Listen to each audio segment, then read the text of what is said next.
Jumping over to Ireland. Oh, man, huge start. Massive tempo, just silky. Get straight into their play. Right at the line, right in Scotland's faces. 2 or 3 options for the ball carrier. Really, really good. The little tip-ons, the coming around the corner. You got someone like Gibson Park who's playing he's in the form of his life at the moment. Anything he touches, any option he takes seems to be the right option. And he's got 3 or 4 options coming around the corner. He's just hitting whoever. They're getting over that vantage line. And just continued pressure. And Ireland draw first blood.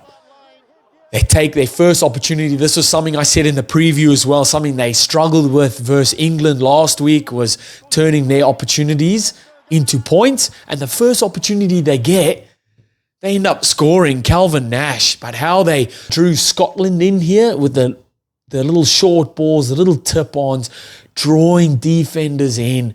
Jamison Gibson Park, option taking, just elite. You can see Prendergast calling for the ball. And he throws over a lovely double skip pass for Calvin Nash to go over untouched.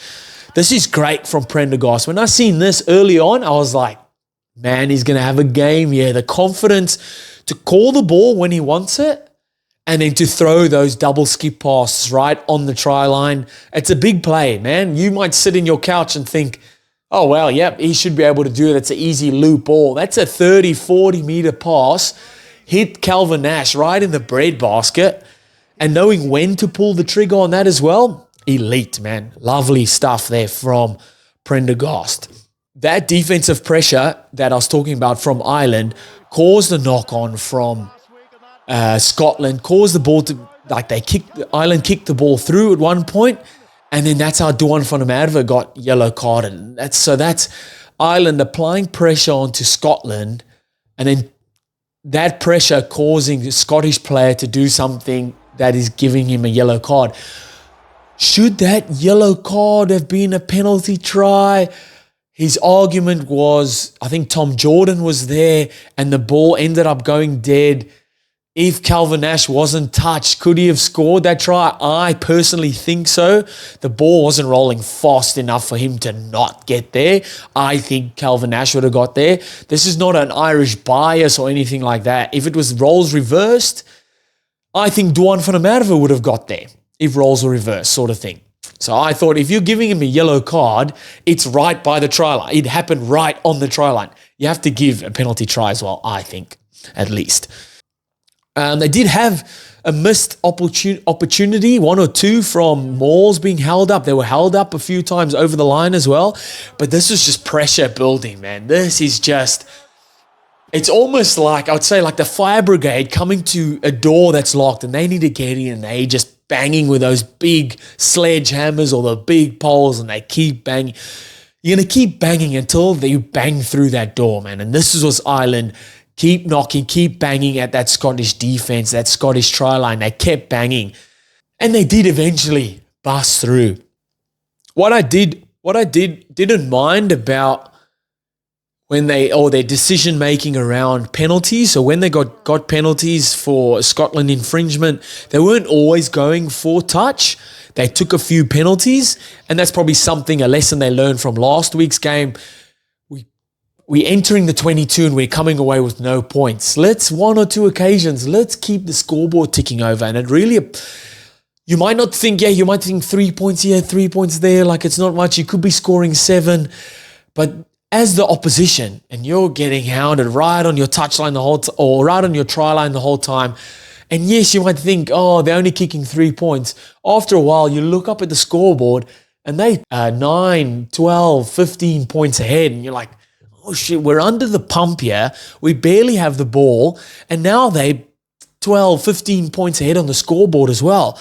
That's when the errors start creeping in. That's when you start doing things you shouldn't be doing because you're desperate as the defensive team.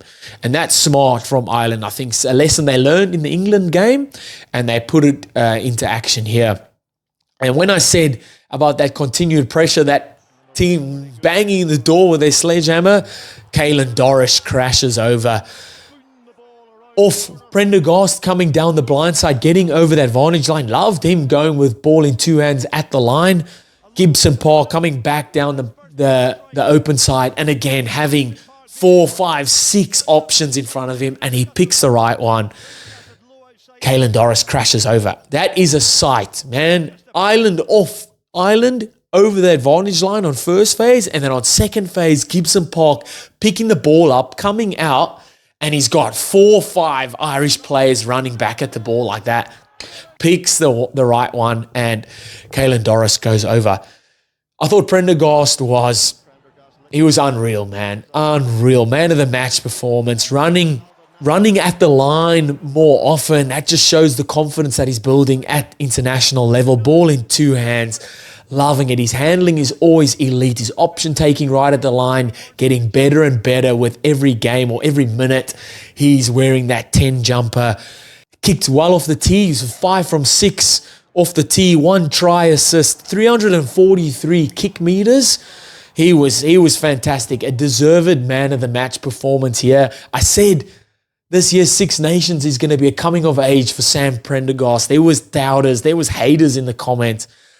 But man stood up. Are we talking British and Irish Lions tour, Sam Prendergast? Think about the other contenders in the 6 Nations at the moment. Who's your front runner? For me, Sam Prendergast is the front runner at the moment for the British and Irish Lions tour. You heard it here first.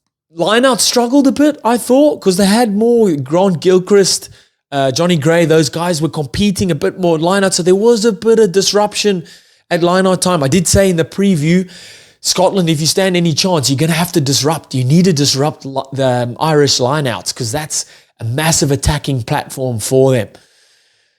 They didn't have the momentum early on in the second half, but they do so well at absorbing that pressure. They take it all in. They hold on to it. They composed. They talking to each other. They know what's happening. They're riding the wave, man. You can't be in control full 80 minutes. So when the other team has the momentum, Ireland just sit back. They compose themselves. They get through their phases or their defensive efforts.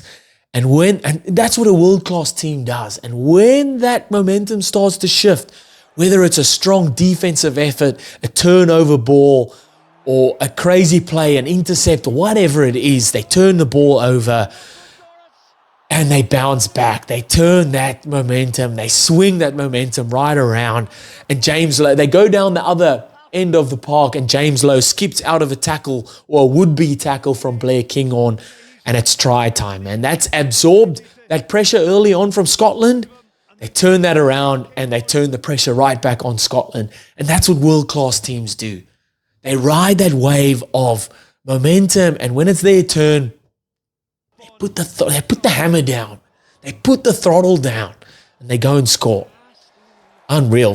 This Irish team at the moment, unreal. I thought Jack Conan was great. His try was, holy, Jamison Gibson Park, I think, got the call from Hugo Keenan here, a little behind the back box kick in the 22. Keenan gets the ball back.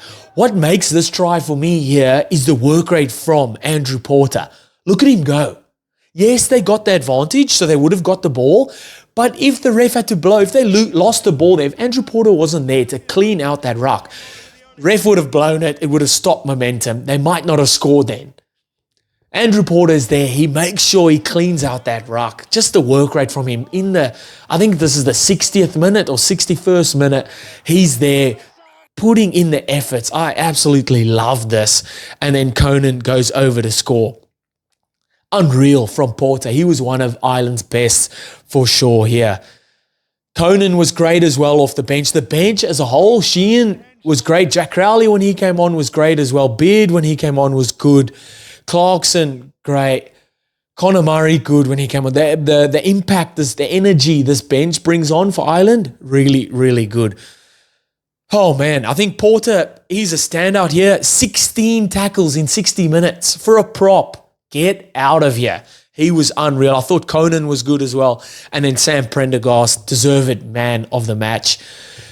The three-peat is alive. The Grand Slam is still alive for Ireland. I know Irish fans wouldn't want me to say that because we don't want to put the Mickey on it, but it is still alive. Fantastic win for Ireland away from home at Murrayfield. What did you guys think of the game? Who was your man of the match? Let me know in the comments. I love to hear from you guys. Hit that subscribe if you haven't already, and I'll see you next time. Bye.